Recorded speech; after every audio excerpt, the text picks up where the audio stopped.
Este uniforme pertenceu a Helmut Noller. Ele era testemunha de Jeová.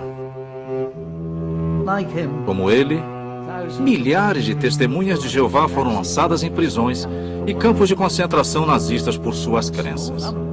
Um número pequeno, em comparação com os milhões exterminados pelo terror nazista. Mas umas 2.000 testemunhas morreram, mais de 250 executadas. Desde o começo do regime nazista, esse pequeno grupo de cristãos foi perseguido brutalmente, mas não silenciado.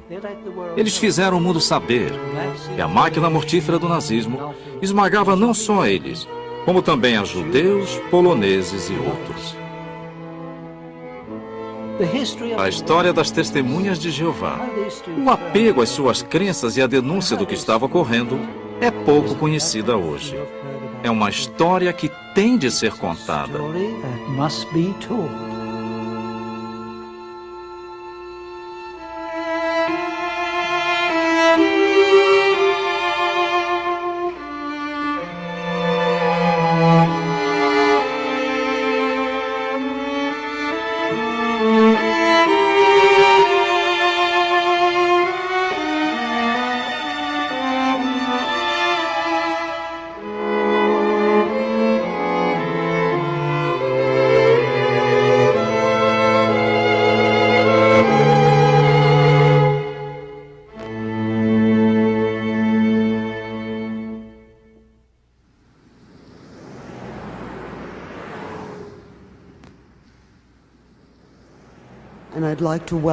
Bem-vindos ao Museu Memorial do Holocausto. É um privilégio e honra tê-los como convidados, porque sua história é extremamente importante. Em 29 de setembro de 1994, historiadores da Alemanha, da Grã-Bretanha e dos Estados Unidos falaram sobre as testemunhas de Jeová. Junto com sobreviventes e representantes da Sociedade Torre de Vigia, eles revelaram pormenores notáveis. Elas não diziam Heil Hitler. Em termos sociais, é muito intrigante o caráter dissidente que se observa quando você entra numa sala, ouve as palavras Heil Hitler e alguém diz bom dia. Ou quando você entra numa sala, a reunião é encerrada, você diz Heil Hitler e alguém diz Auf Wiedersehen. É um gesto de coragem cívica incomum e de inimaginável dignidade humana. O Dr. Detlef Garbe e Wolf Brebeck, diretores de memoriais de campos de concentração na Alemanha, explicaram por que a postura das testemunhas de Jeová era ímpar. Philippou foi um dos mais de 20 sobreviventes presentes ao seminário. Ele e James Pennecker representaram a Sociedade Torre de Vigia. Eles explicaram os motivos da postura audaciosa das testemunhas. Antes de os nazistas subirem ao poder, as publicações da Torre de Vigia alertavam do perigo. Em 1929, The Golden Age em alemão fez uma declaração que exigiu coragem. O nacionalsocialismo está a serviço do inimigo do homem, o diabo. A professora catedrática Christine King, vice-reitora da Universidade de Staffordshire, analisou a batalha moral entre as testemunhas e os nazistas. As testemunhas resistiram até a morte, uma morte horrível, pela tortura. Um dos guardas da SS disse sobre elas cantarem hinos no corredor da morte. Eu poderia passar um rolo compressor por cima de vocês, e isso não os calaria. Isso acontecia sempre. Os nazistas não entendiam a índole do inimigo que enfrentavam. Achavam que o rolo compressor silenciaria a fé, a integridade, a coragem e a fraternidade das testemunhas, mas isso não aconteceu. Christine King entrevistou 2 testemunhas de Jeová sobreviventes da Áustria e fez um resumo. O que aprendemos hoje e da homenagem do Museu Memorial do Holocausto à história das testemunhas de Jeová é que elas denunciaram. Denunciaram desde o começo, com uma só voz e com uma tremenda coragem.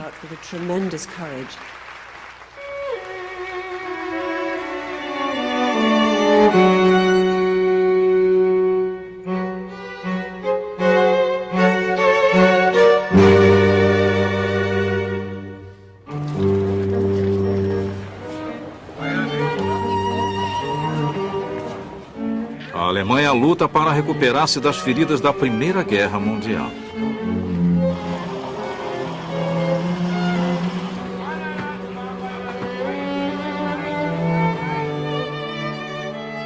Conhecidas antes de 1931 como Bibelforscher, ou estudantes da Bíblia, as testemunhas de Jeová dão consolo e esperança, mas também alertam contra a ascensão do militarismo.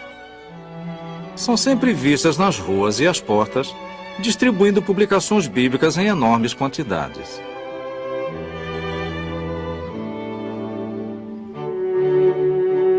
Em Magdeburgo, na sede da torre de vigia chamada de Betel, imprimiam-se todo mês 1 milhão de exemplares da revista The Golden Age. O casal Hildebrandt fazia parte da equipe de 200 voluntários de Betel. Ele operava uma costuradeira. E ela arrumava quartos e trabalhava na lavanderia. O Betel em Magdeburg era, pelo menos na época, uma gráfica grande e impressionante, com vários prédios. Estou no telhado da gráfica em Magdeburgo. Aqui embaixo havia 2 rotativas. A gráfica em Magdeburgo produzia 2 milhões de livros e 5 milhões de folhetos por ano. A impressão e a pregação não passaram despercebidas ao florescente movimento nazista. Falava-se das testemunhas de Jeová por causa de ideias repulsivas para os nacionalsocialistas. Todo mundo falava delas porque não prestavam serviço militar e não juravam lealdade à pátria, como era dever de todo alemão, segundo os nacionalsocialistas. Os nazistas taxaram as testemunhas de Jeová de comunistas, ameaça ao Estado, conspiradores com judeus para dominar o mundo. Em 1933, o palco estava pronto para a batalha.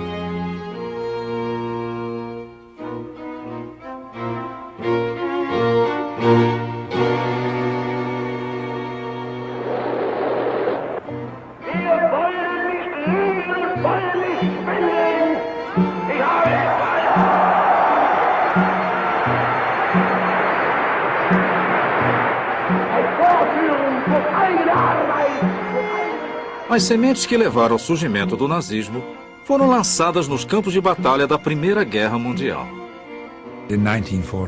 Em 1914, os exércitos alemães, franceses, russos e ingleses foram à guerra, e suas igrejas diziam que Deus estava do seu lado.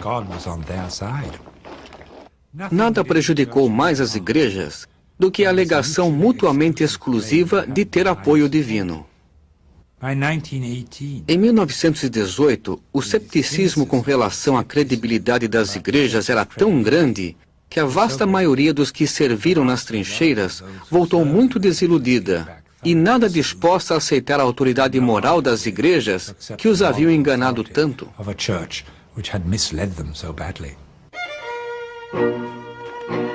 15 anos mais tarde, esses jovens que saíram das trincheiras eram os principais elementos do Partido Nazista. Em 30 de janeiro de 1933, Adolf Hitler sobe ao poder, nomeado chanceler pelo presidente von Hindenburg. São grandes as esperanças de uma Alemanha nova e forte. A maioria é influenciada pela propaganda ou pelos outros.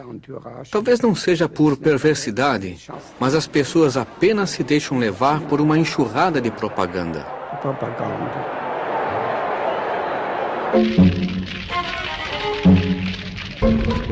O edifício do Reichstag, sede do parlamento alemão, é incendiado. Os nazistas imediatamente culpam os comunistas e Hitler pressiona o presidente von Hindenburg a emitir um decreto de emergência. Logo sai a lei de plenos poderes. Hitler, agora com poder ditatorial, suspende os direitos humanos. Qualquer um pode ser detido e preso sem julgamento. Os nazistas agora têm uma arma para silenciar os inimigos. Um estado alemão após outro, a polícia proíbe as reuniões das testemunhas de Jeová e a pregação de porta em porta. Em 24 de abril, os nazistas invadiram a sede em Magdeburgo para fechar a gráfica. A propriedade foi vasculhada, mas nada foi achado que pudesse ser usado contra nós. Estávamos ativos só no campo da religião. A propriedade da torre de vigia foi devolvida e a proscrição na Prússia, o maior estado da Alemanha, foi suspensa. Mas a proscrição foi mantida em outros estados. Por isso, as testemunhas de Jeová fizeram uma campanha para informar o governo alemão que elas não eram subversivas. Desde o começo, as testemunhas de Jeová foram inequívocas em sua posição e conservaram a neutralidade política. Tentou-se explicar às autoridades que elas não eram uma ameaça política. Um congresso em Berlim reuniu representantes das 25 mil testemunhas de Jeová de toda a Alemanha para adotar uma resolução. Explicamos nessa declaração que não tínhamos nenhum objetivo político, que nossa atividade era puramente religiosa e que queríamos usar a liberdade de crença e de religião em conformidade com a promessa feita na plataforma do partido e também por autoridades do governo, e que, por isso, a questão das proscrições parciais devia ser investigada e elas deviam ser suspensas. O país foi inundado por mais de 2 milhões de exemplares da declaração. Conrad Frank participou da distribuição. Ele foi preso e mandado para o campo de trabalhos forçados de Osterhofen. Não haveria lugar nessa nova Alemanha para as ideias dos estudantes da Bíblia, para os ensinos religiosos das testemunhas de Jeová. A Prússia decretou uma segunda proscrição às testemunhas, e a polícia recebeu ordens de reprimi-las novamente. Aqui, em 28 de junho, um grupo de 30 membros da tropa de assalto, os camisas pardas de Hitler, invadiu e ocupou a filial. Foi declarada a proscrição. Ninguém tinha permissão de estudar a Bíblia, nem de orar nesta casa, a Casa da Bíblia. Quando o prédio foi fechado, ficamos sem um escritório central. Fomos obrigados a trabalhar clandestinamente. Esta é a última edição em alemão de A Sentinela, impressa em Magdeburgo. As impressoras se calam. Algumas semanas depois, os nazistas voltam. Queimam 25 caminhões de publicações bíblicas nos limites de Magdeburgo.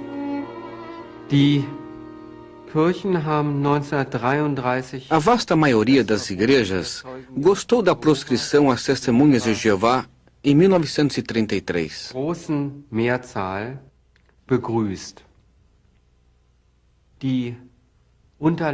Há documentos que mostram que, na primavera de 1933, as igrejas sugeriram às autoridades que proscrevessem as testemunhas de Jeová.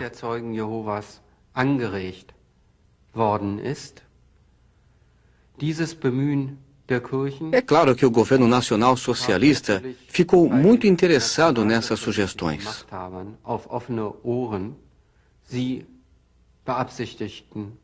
Eles queriam mesmo fazer alguma coisa contra as testemunhas de Jeová.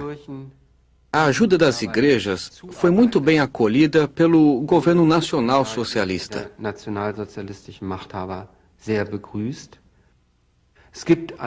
Há também evidências de que as testemunhas de Jeová foram ajudadas por alguns pastores. Mas é preciso dizer que são raras as evidências disso.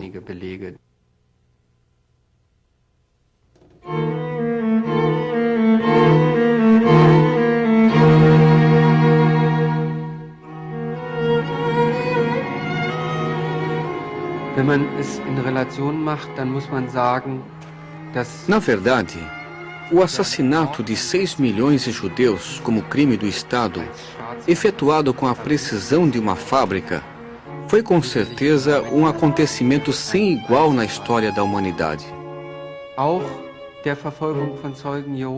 Mas também havia algo de característico na perseguição às testemunhas de Jeová. Elas eram perseguidas com muita severidade e brutalidade. O objetivo era destruir esse grupo religioso. Não devia sobrar testemunhas de Jeová na Alemanha. Elas foram muito visadas, devido à sua postura e por não aceitarem os mínimos elementos do nacionalsocialismo, já que não correspondiam às suas crenças. Hitler deu emprego às pessoas. Restabeleceu-lhes a confiança na pátria. Ele é aclamado como Salvador. Mas as testemunhas de Jeová não podiam dar ao homem o que criam que pertencia a Deus. Assim, surgiu uma linha de batalha em torno da saudação Heil Hitler. As testemunhas de Jeová negavam-se a dizer Heil Hitler, porque isso significava a salvação vem de Hitler. Na siderúrgica onde trabalhava, uma testemunha enfrentou essa provação.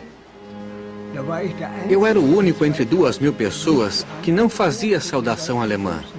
Todo dia era uma provação, porque eu devia fazer a saudação alemã, mas só dizia bom dia. Quem não fazia isso atraía a fúria dos nacionalsocialistas. No princípio eram palavras grosseiras, às vezes uma surra, mas em pouco tempo começaram as detenções. Em 1934, as testemunhas mandaram informações perturbadoras para fora da Alemanha. Já se fizeram buscas em cerca de 4.000 casas. Umas 1.000 pessoas foram presas, 400 as quais enviadas para campos de concentração. E houve uns 200 casos de maus tratos. Cada golpe era desferido com as palavras: ainda crê em Jeová?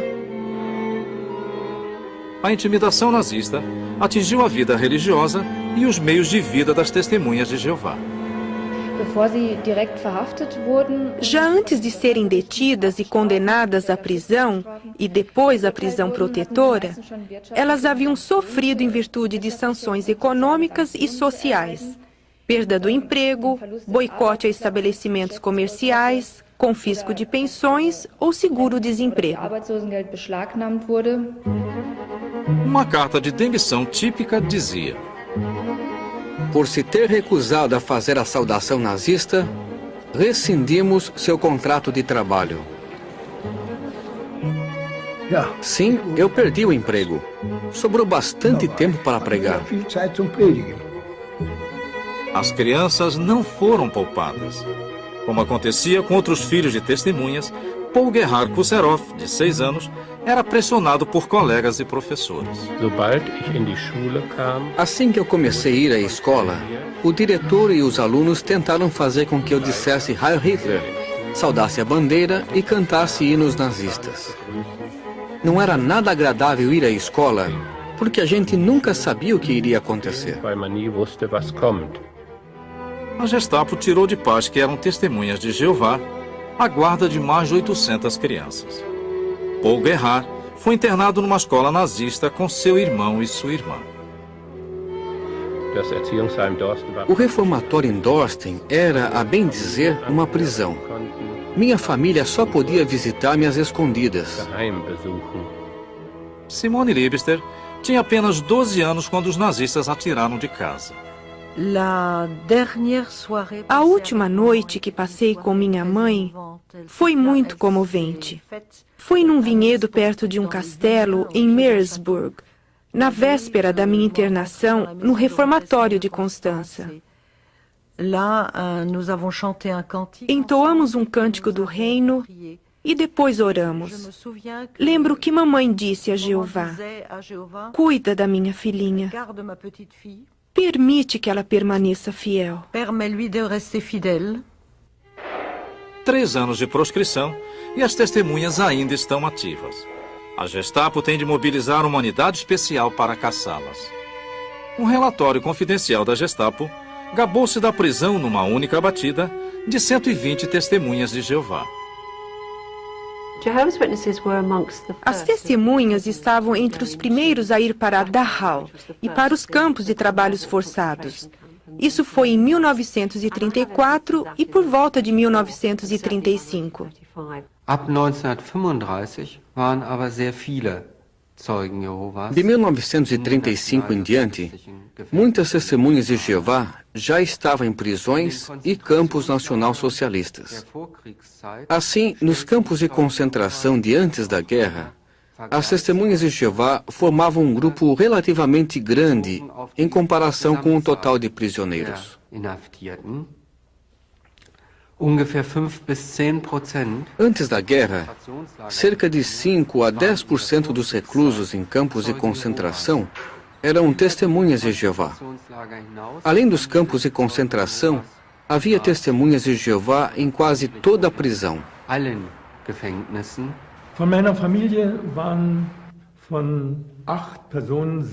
Das 8 pessoas da minha família, 6 foram presas.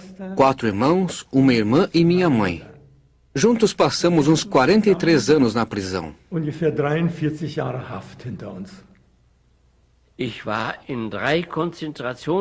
Estive em 3 campos de concentração e uma vez contei 30 prisões.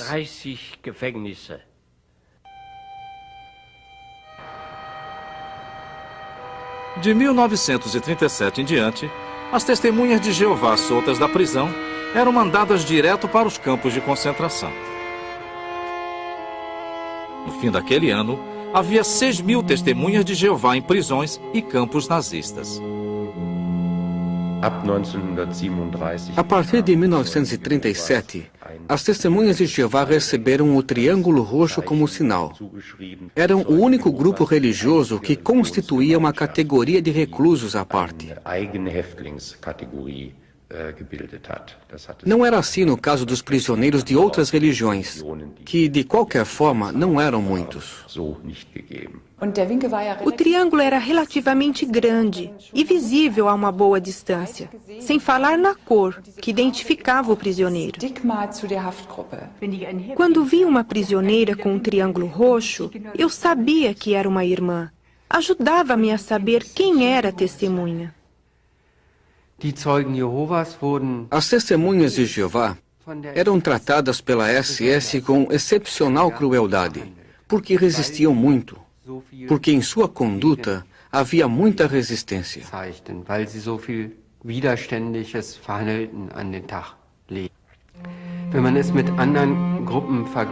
Fazendo-se uma comparação com outros grupos como um todo, pode-se dizer que, com exceção dos judeus, nenhum outro grupo sofreu tanto nas mãos dos nacionalsocialistas.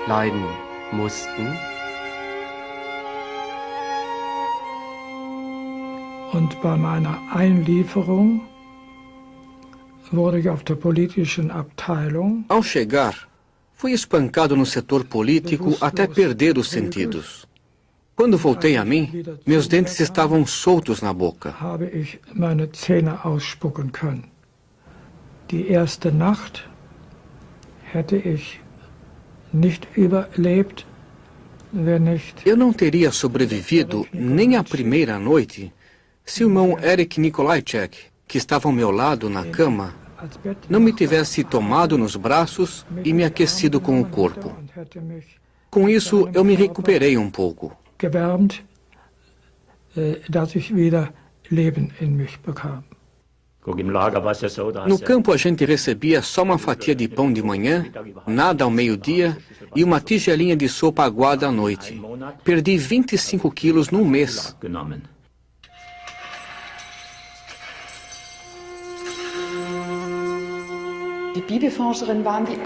As estudantes da Bíblia estavam entre as primeiras mulheres que vieram para cá de outros campos, como o de Moringen an Sollen e de Lichtenburg, perto de Torgau.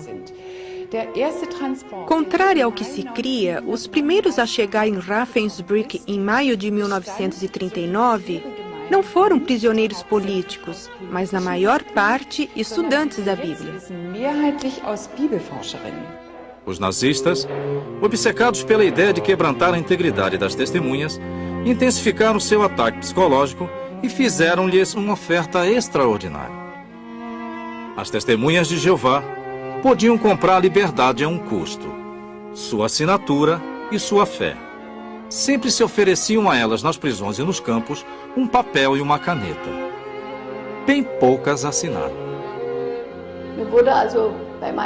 Pouco antes de eu ser solta, deram-me um documento para assinar, que exigia que eu renegasse a fé, reconhecesse o governo alemão como autoridade suprema, me sujeitasse ao governo de Hitler e considerasse a Bíblia como doutrina falsa. Eu disse, nunca. O comandante disse que eu podia pensar melhor. E eu disse, não preciso pensar melhor. Já está decidido. Então ele disse, será mandada para um campo de concentração. Madame Geneviève de Gaulle, sobrinha do general Charles de Gaulle, foi presa pelos nazistas em 1944 como membro da resistência francesa. Em Ravensbrück, ela conheceu as testemunhas de Jeová. Na época em que ela chegou ao campo, muitas estavam presas já por 10 anos. O que eu admirava muito nelas é que podiam sair de lá quando quisessem. Bastava assinar uma renúncia de sua fé. No fim, essas mulheres que pareciam tão fracas eram mais fortes do que a SS, que tinha poder e recursos à sua disposição. Elas tinham força, e era sua força de vontade que ninguém conseguia quebrar. A comunicação com os parentes ficou sujeita à interferência da SS. Nos campos de concentração de Ravensbrück e Sachsenhausen, os estudantes da Bíblia, como eram chamados na época, não tinham permissão de manter uma correspondência normal. Só 3 ou 4 linhas. Podiam escrever, estou bem, saudações e coisas assim. Frustrada, a SS carimbava nas cartas. O prisioneiro continua como antes, um obstinado estudante da Bíblia. Para quem recebia a carta, isso indicava que aquela pessoa estava se apegando à fé. Muitos casais de testemunhas foram separados por anos, como Heinrich e Anne Dickmann. Ao descobrirem que ambos estavam no campo de Ravensbrück, arriscaram a vida só para se ver. Depois de Buchenwald, fui posto no campo em que Anna estava. Lá tive a chance de rever minha esposa depois de 7 anos. Ela tinha de levar roupas para a SS da lavanderia para o portão principal. E eu tinha de buscá-las lá. Assim pudemos rever-nos depois de 7 anos, mas sem uma palavra sequer, porque os guardas estavam atentos a tudo. Teriam enforcado a nós dois.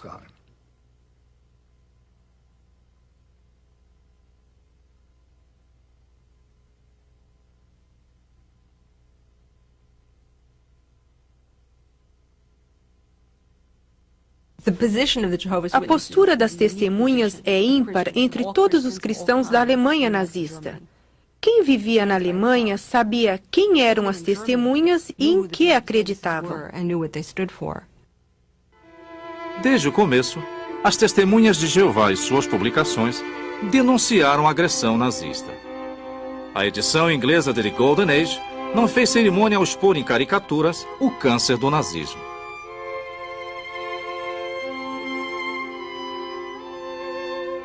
Em 1934, The Golden Age denunciou duramente os maus-tratos do nazismo infligidos às testemunhas de Jeová, como batidas, detenções e prisões em campos de concentração.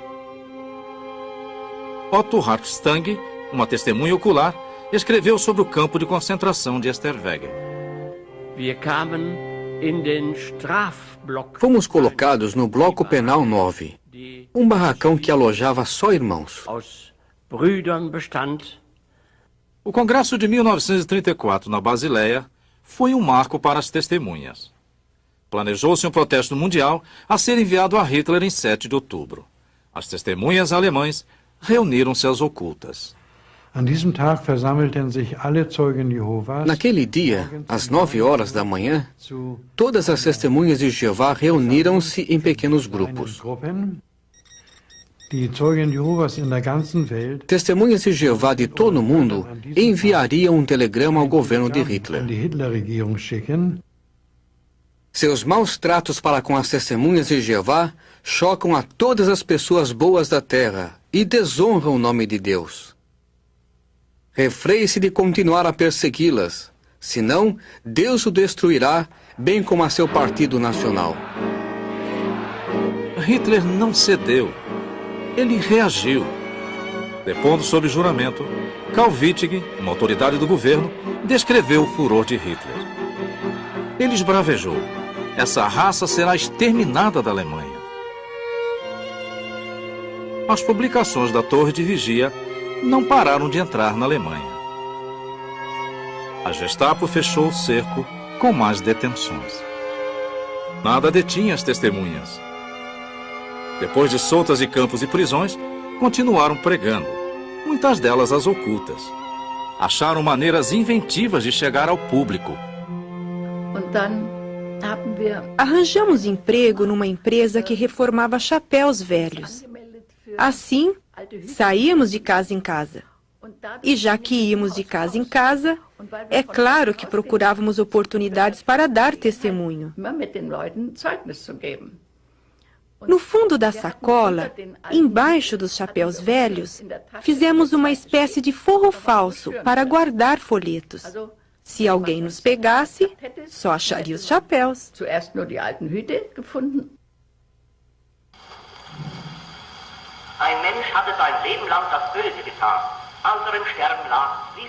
Os jornais nazistas queixavam-se de outro recurso que as testemunhas usavam para pregar condenou sua mensagem: gramofones fabricados especialmente para isso. Algumas gravações vinham clandestinamente da Suíça.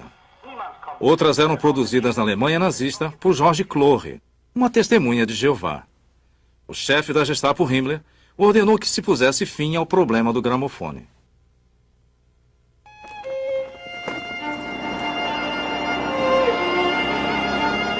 Olimpíadas de Verão, 1936, Berlim. A Alemanha nazista apresenta o que há de melhor. Pura fachada. Logo depois das Olimpíadas, as testemunhas de Jeová lançam uma campanha para revelar o outro lado do regime nazista.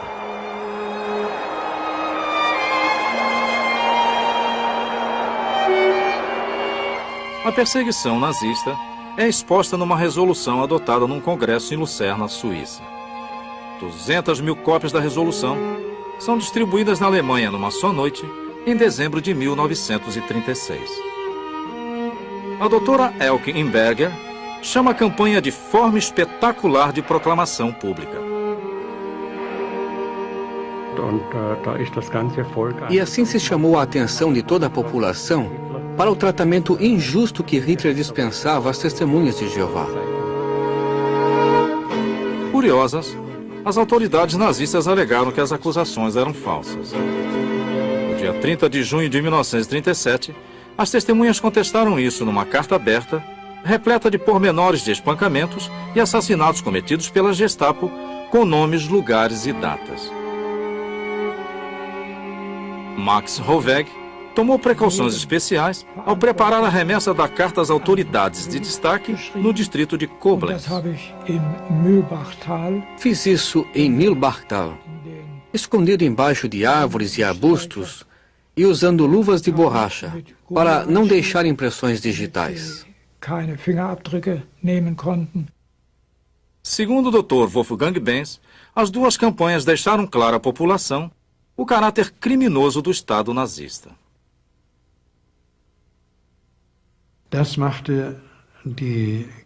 Isso enfureceu a Gestapo, a polícia secreta do governo de Hitler, porque ela viu que uma organização forte estava ativa no país, uma organização que rasgou sua máscara. Por isso houve muitas detenções em muitos lugares. Willy e Edith Pohl foram pegos na rede da Gestapo.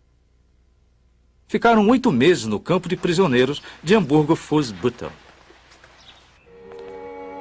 Quando os nazistas desbaratavam uma organização clandestina, logo surgia outra no lugar. Sempre que prendia um grupo, a Gestapo achava que estávamos derrotados. Ela estava muito enganada. Até o fim da guerra, a sentinela foi distribuída por toda a Alemanha. Harry Dalton, o inglês, era um elo da rede. Como diretor da filial de um grande frigorífico americano em Hamburgo, ele podia receber a sentinela pelo correio sem censura prévia. Logo que recebia as revistas mais recentes, ele as passava para o escritório central da Europa, na Suíça, onde eram traduzidas e levadas para os irmãos. Março de 1938. As tropas de Hitler cruzam a fronteira da Áustria. Logo, as testemunhas de Jeová seriam obrigadas a atuar clandestinamente num país após outro.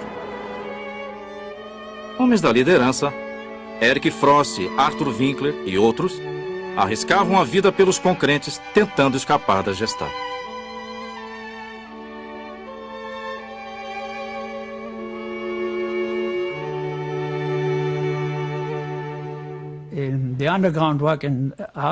No trabalho às ocultas, na Áustria, minha responsabilidade era mimeografar as revistas e levá-las às várias congregações, até a fronteira com a Suíça.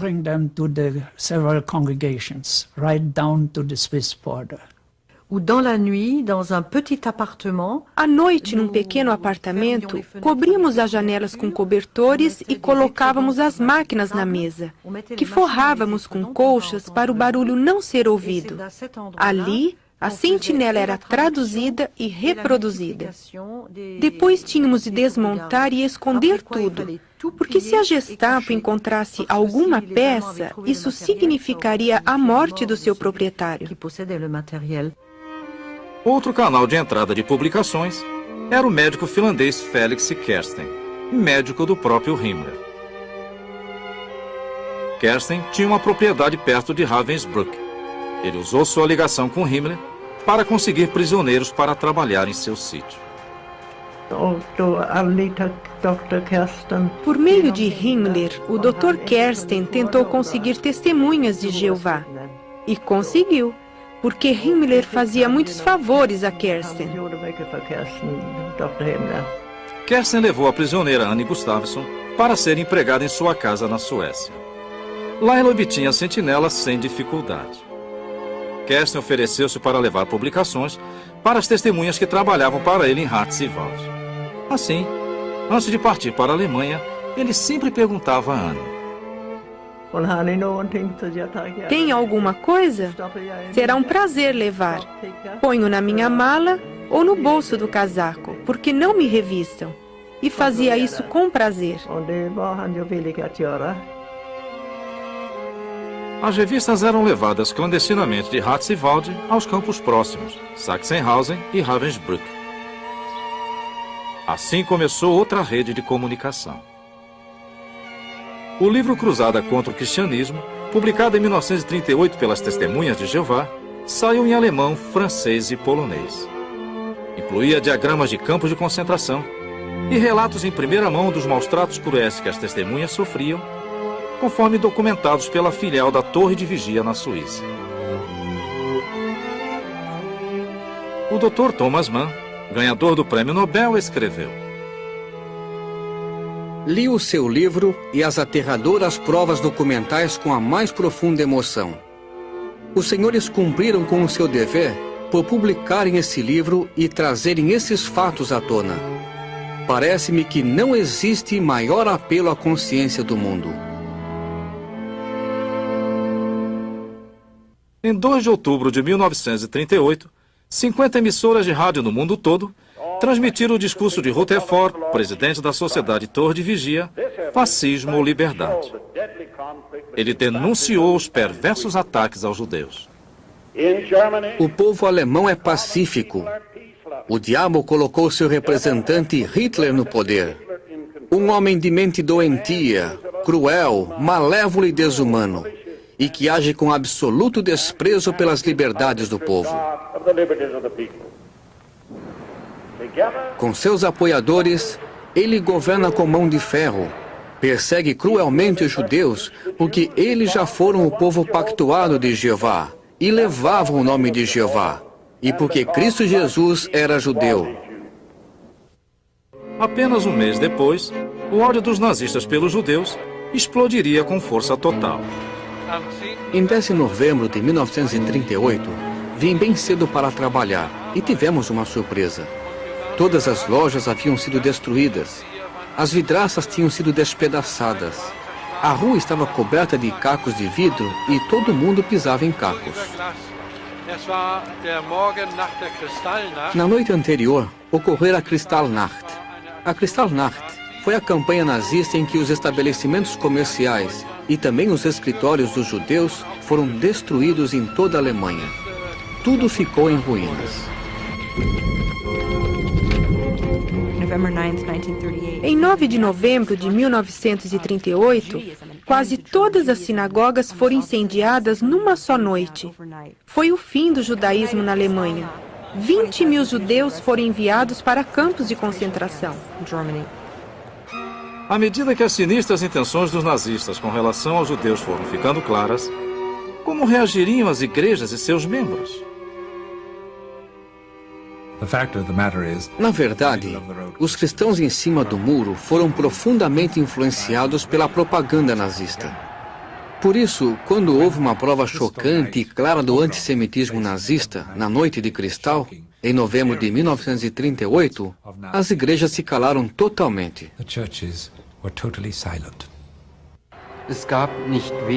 Não poucos representantes das igrejas incentivaram em público o ódio pelos judeus. Isso as testemunhas de Jeová de modo algum fizeram.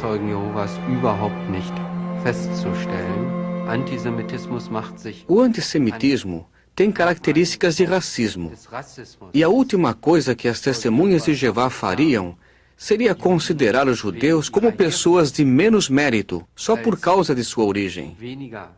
Para elas, todos tinham o mesmo mérito, eram iguais.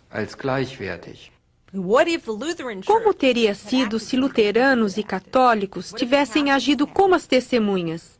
A história teria sido bem diferente. As centenas de testemunhas de Jeová nos campos passaram a ver prisioneiros judeus chegarem em grandes números.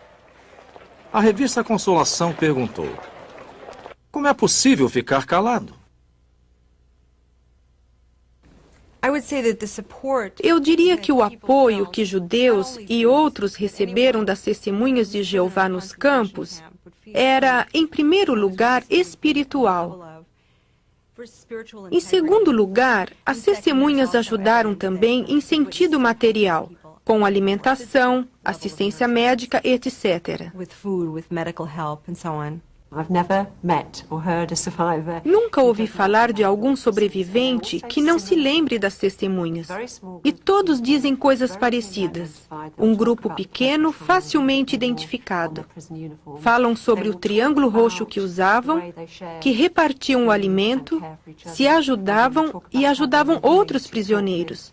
Isso ficou gravado na mente das pessoas. As testemunhas se apoiavam mutuamente e também a outros. Mesmo nos campos de concentração, existia um espírito de comunidade entre elas. Em muitos campos, as testemunhas se reuniam enquanto um ficava vigiando. Tinham a coragem de ler, orar e até cantar baixinho. Bíblias e publicações eram introduzidas por testemunhas vindas de outros campos. Os irmãos de Buchenwald, que também foram colocados nesse grupo de trabalho, tinham um pouco de alimento, ou seja, artigos à sentinela.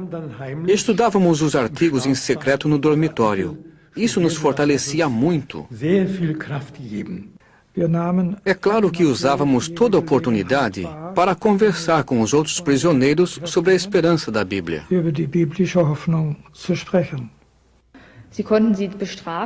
Eles podiam punir os estudantes da Bíblia quando viam que tentavam dar testemunho aos outros presos.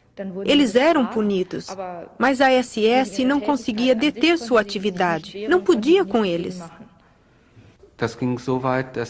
Alguns reclusos nos campos abraçaram a fé das testemunhas de Jeová.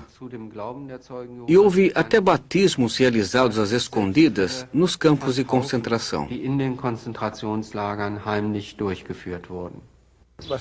Era um belo domingo de calor em maio.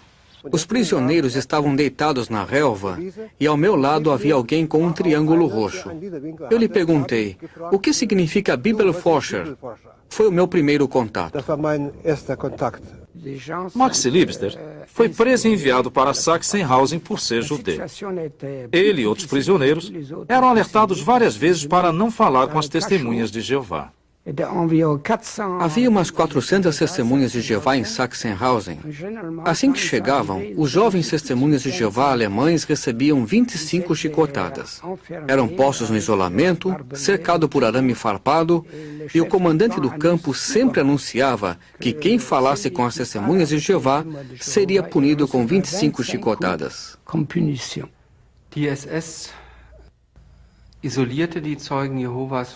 O principal motivo pelo qual a SS isolava as testemunhas de Jeová dos demais reclusos era para que não tivessem oportunidade de influenciar os outros prisioneiros com a disseminação de sua fé.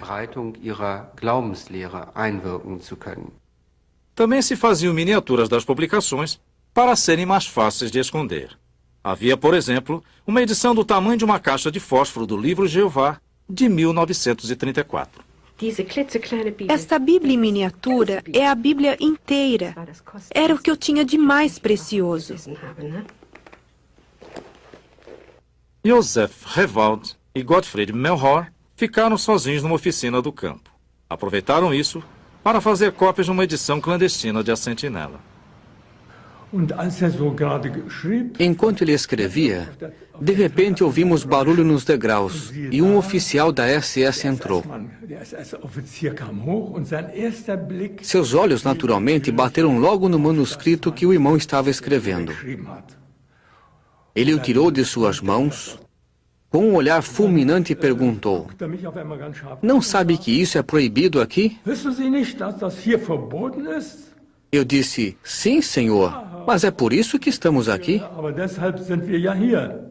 O surpreendente é que o próprio campo de Wewelsburg passa a produzir publicações bíblicas depois que uma importante central de impressão clandestina finalmente é descoberta e fechada pelos nazistas em abril de 1943. Seu organizador, Julius Engelhardt, é preso e decapitado. Os irmãos do campo de Wewelsburg compensaram a perda, criando uma gráfica secreta bem nas barbas da SS. Se fossem descobertos, receberiam a sentença de morte. Sabemos que conseguiram uma máquina de escrever, só não sabemos de onde. Max revela os pormenores pela primeira vez. Parte das instalações industriais pegaram fogo. E nós conseguimos salvar das chamas uma máquina de escrever e reservá-la para nosso uso. Com a máquina, eles faziam extensos para uma duplicadora feita com peças obtidas clandestinamente. Fazíamos a duplicação no dormitório. Dávamos um jeito para abafar o barulho da máquina de escrever.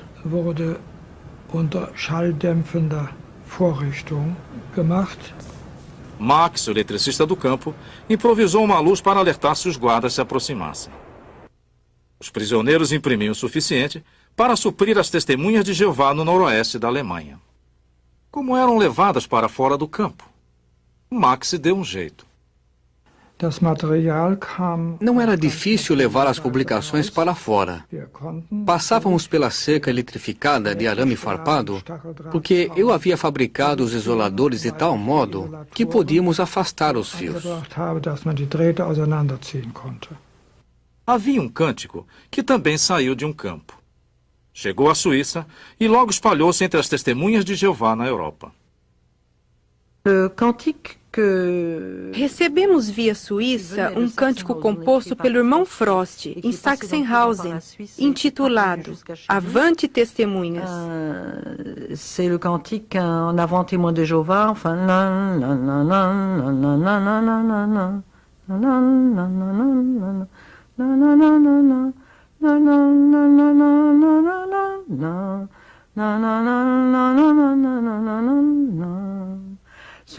Eu vivia cantarolando esse cântico enquanto estava no campo, o que me encorajava muito.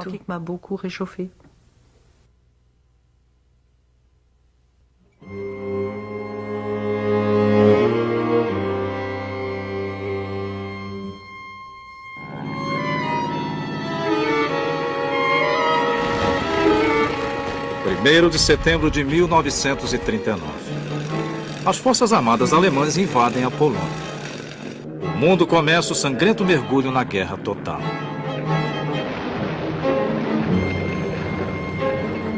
O governo nazista não tolera objetores de consciência.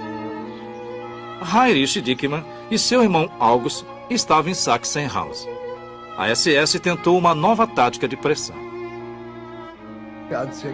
Pouco depois de a guerra estourar, nós, as testemunhas de Jeová, tivemos de reunir-nos à entrada. August Dickmann recusara-se a prestar serviço militar. E Baranovsky, o comandante, cujo apelido era Troncudo, pediu a Himmler que confirmasse a sentença de morte. Seu pedido foi deferido e os prisioneiros construíram um paredão enorme para as balas. Todos do campo estavam reunidos. Só quero mencionar que o comandante fez um discurso antes do fuzilamento.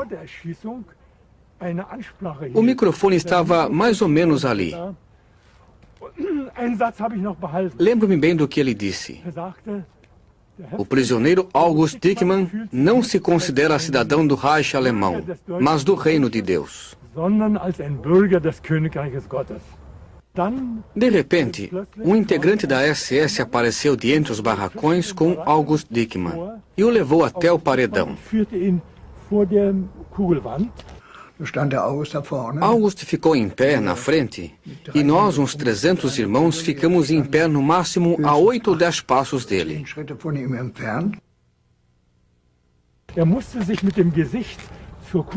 Ele ficou de frente para o paredão e eram 7 integrantes da SS. Um oficial com um posto de 4 estrelas deu a ordem de atirar.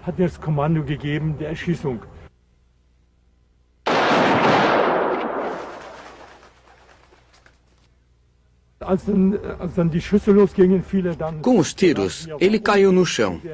E o oficial da SS tirou a pistola e lhe deu o golpe de misericórdia, como era o costume.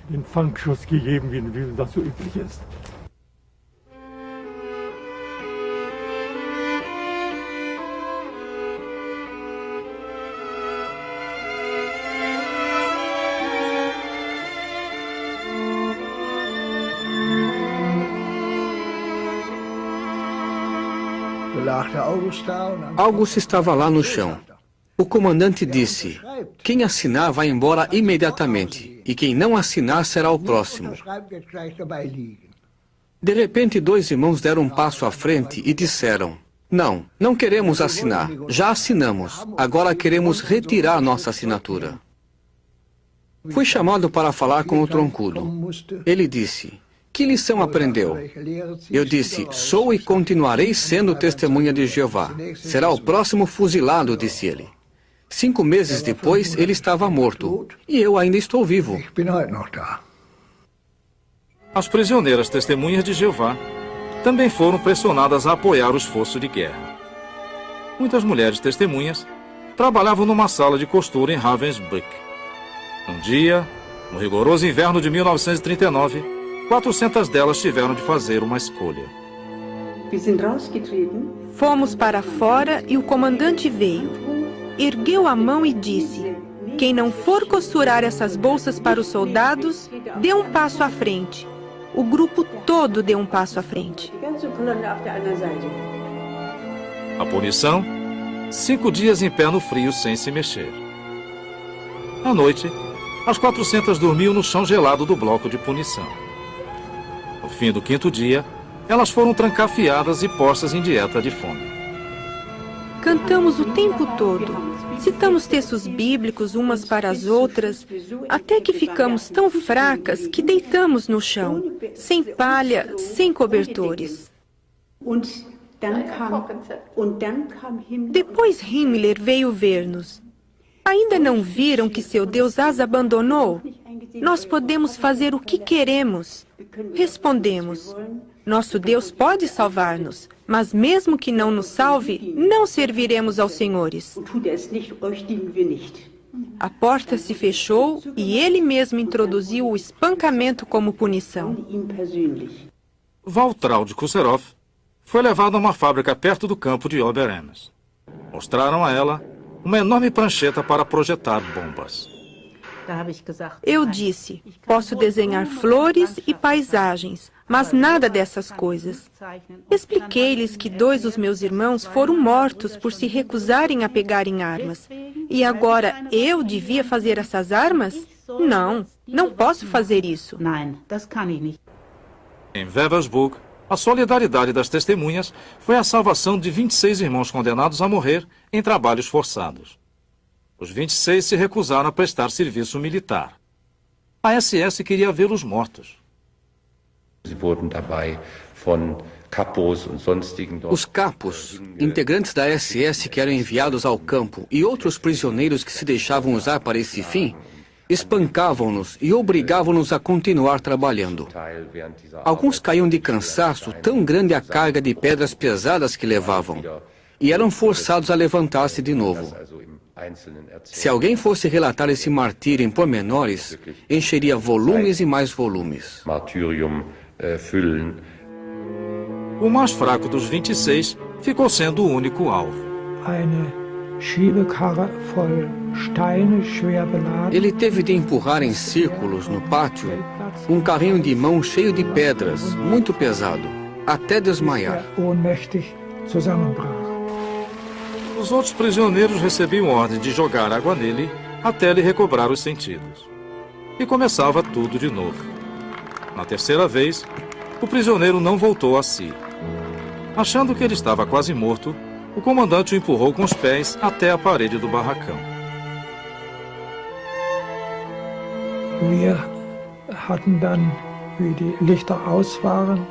Assim que as luzes se apagaram à noite, nós o puxamos pelas pernas para fora da vista dos guardas. Fizemos massagens nele até ele se aquecer. E lhe demos algo para comer.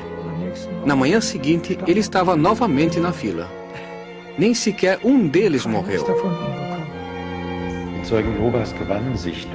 As testemunhas de Jeová ganharam a estima de outros reclusos pela absoluta inflexibilidade com respeito a seus princípios e convicção.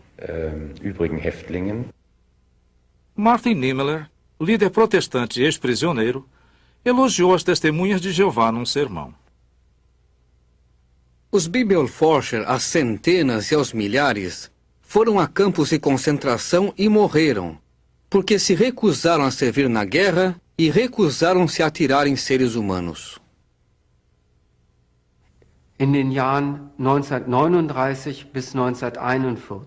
De 1939 a 1941, a SS perseguiu as testemunhas de Jeová com inimaginável crueldade.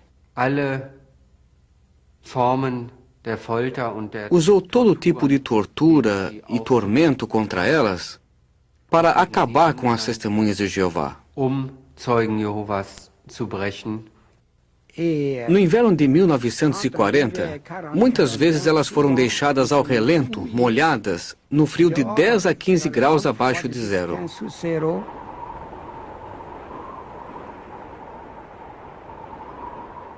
Viele der Zeugen Jehovas in den Konzentrationslagern haben diese Qualen. Muitas testemunhas de Jeová em campos de concentração não sobreviveram a esse sofrimento. Para dar só um exemplo, no período de 6 meses, entre 1939 e 1940, No campo de concentração de Sachsenhausen, 1 em cada 3 reclusos que eram estudantes da Bíblia, 1/3 das testemunhas de Jeová, perdeu a vida. Outro método de tortura da SS era o poste. Martin, marido de Gertrude, sofreu essa tortura e descreveu-a para ela. Man band ihm die Hände, man fesselte die Hände nach hinten. As mãos eram amarradas atrás das costas e a pessoa ficava em pé numa plataforma, até ser presa de costas no poste. Então a plataforma era retirada para que o corpo todo desabasse, os braços puxados para trás das costas, e isso por 1 hora inteira. Se o prisioneiro não gritava, o guarda se divertia, fazendo o corpo balançar. Ele o empurrava para o corpo balançar.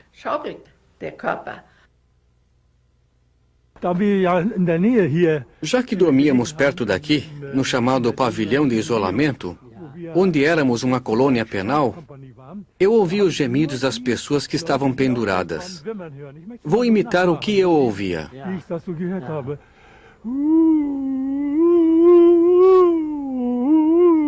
Mais ou menos assim. Era horrível. Fora dos campos, as testemunhas de Jeová eram muito pressionadas para atrair umas às outras. Aos 17 anos, Hermine Schmidt foi ameaçada por um juiz com uma arma. Ela não cedeu. O juiz me disse, não poderá negar-se a depor na minha presença. E então gritou comigo, estamos numa guerra total. Sabe o que isso significa? Vai continuar negando-se a depor contra seus irmãos? Ele pegou o revólver, soltou a trava de segurança na minha frente, ergueu a mão e disse, está disposta a perder a vida por sua fé?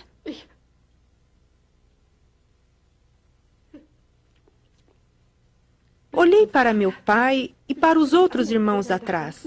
Auf Wiedersehen, adeus. Se tiver de ser, sim. Durante os interrogatórios, eles queriam saber o nome das pessoas que conhecíamos, que aceitavam nossas publicações, e o endereço dos irmãos responsáveis. Mas eu não colaborei. Fiquei com os nervos em frangalhos e tive um colapso nervoso. Com o país em guerra, a sentença de morte tornou-se a política oficial nazista nas cortes marciais. O que se tornou perigoso para elas foi a recusa de prestar serviço militar, porque, começada a guerra, elas podiam ser mortas por isso. Visto que as testemunhas preferem obedecer a Deus antes que aos homens, elas acatam o mandamento da neutralidade.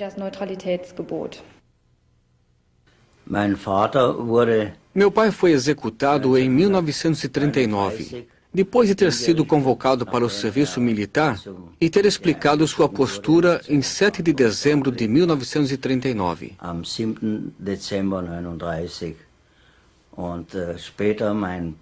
Depois, em março de 1942, meu irmão, que tinha 21 anos, também foi executado por se recusar a prestar serviço militar. Na prisão em Brandenburg, 2.743 homens perderam a vida.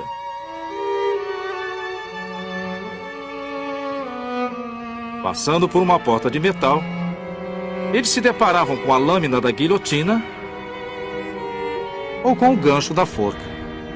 Unter diesen waren auch 32 Zeugen Jehovas. Havia 32 testemunhas de Jeová entre eles. Os nomes das 32 testemunhas executadas são conhecidos. Como exemplo, vou citar o nome só de uma: Wolfgang Kusserov. Wolfgang Kusserov, um jovem que se apegou resolutamente às suas convicções e não desistiu. Ele morreu aqui sem nenhum medo, com a absoluta convicção de ter vivido como devia.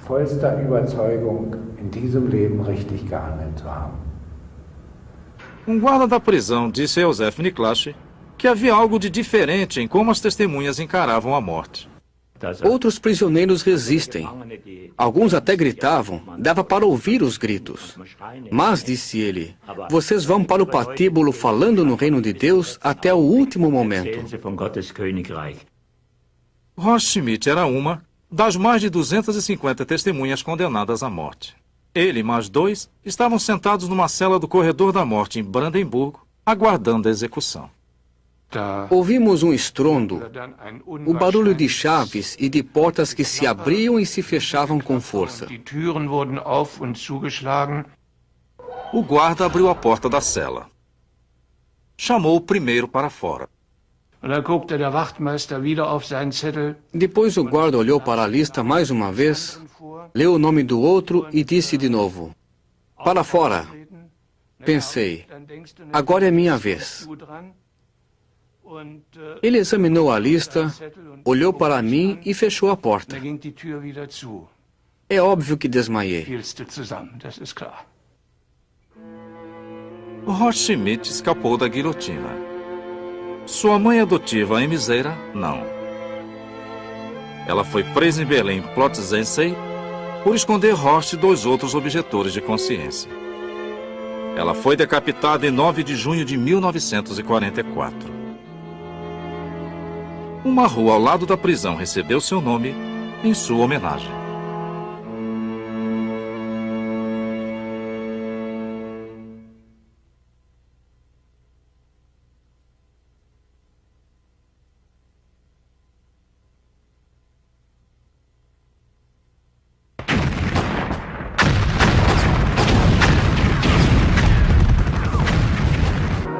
A maré da guerra mudara.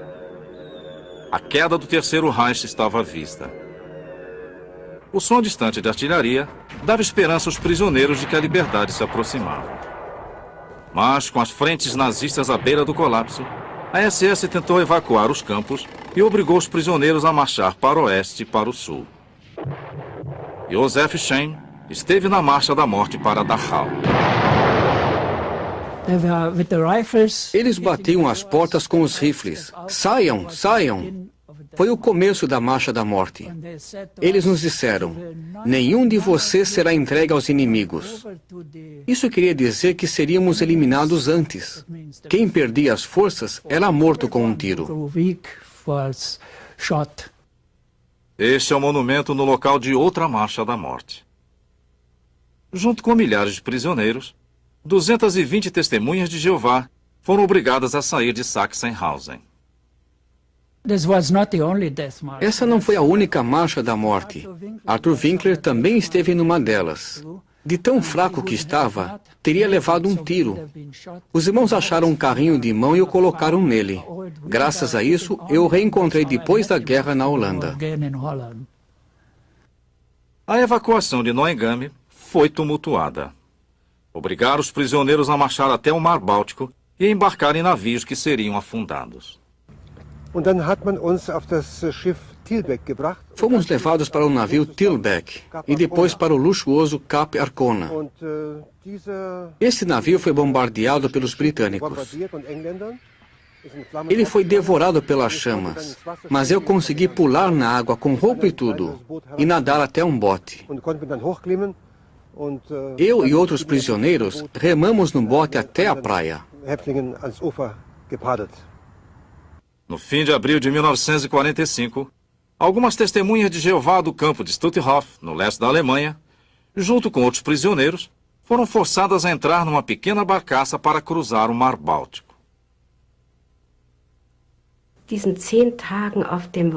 Aqueles 10 dias no mar foram horríveis. Alguns morreram, como Martel Malink, que morreu pouco depois da libertação. Estávamos mais mortos do que vivos.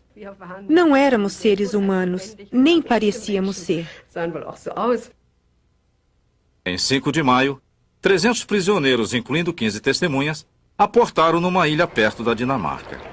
As testemunhas dinamarquesas ficaram sabendo e foram ao seu encontro. Soubemos que eram nossos irmãos. Sabíamos o que tinham passado nos campos, que o tratamento tinha sido horrível. Mas era a primeira vez que encontrávamos alguém que havia estado num campo de concentração. Dá para imaginar o choque?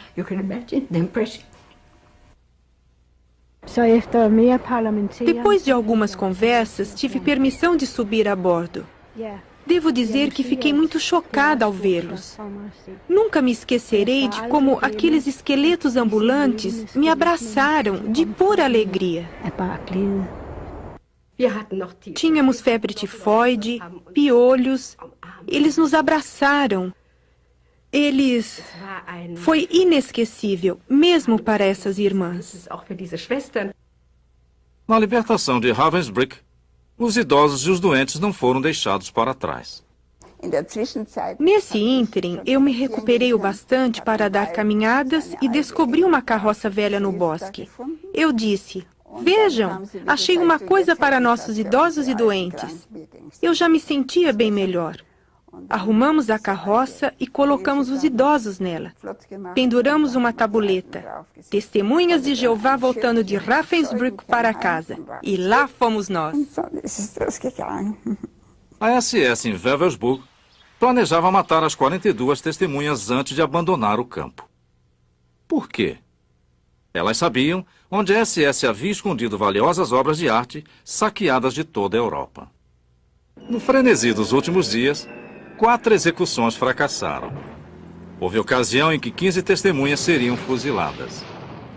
A saída veio de uma fonte inesperada. Gottlieb Bernhard, o oficial da SS que ficara encarregado, mudou de ideia. Segundo testemunhas oculares, com quem ele discutiu sua insegurança com respeito a que fazer, ele decidiu não executar a ordem e tornou-se uma das principais pessoas a quem o grupo que restou deve a vida. Pelo que sabemos, Bernhard tornou-se testemunha de Jeová depois de 1945. Max e alguns outros prisioneiros também escaparam por um triz.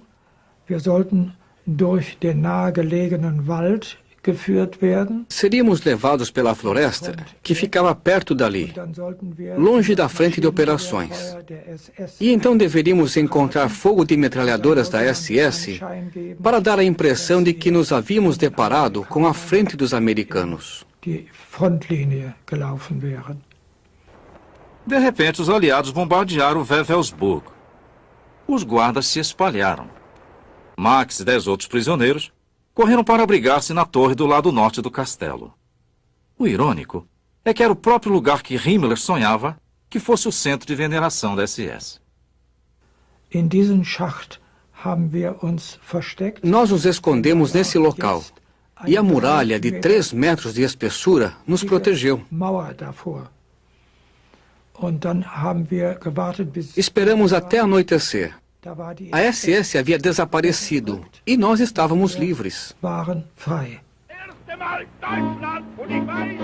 Adolfo Hitler muitas vezes apareceu como Deus diante de um mundo de tropas em Nuremberg, no campo de Zeppelin. Mas agora, as testemunhas de Jeová que se reuniam nesse mesmo lugar. E Adolfo Hitler estava morto.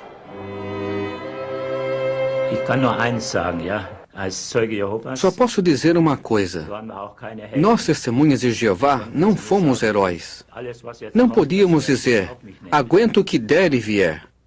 Quando eu orava a Jeová, eu não dizia, quero ir embora logo, os portões têm de abrir-se. O que eu sempre pedi em oração a Jeová era que me desse forças para conseguir perseverar em qualquer situação que surgisse.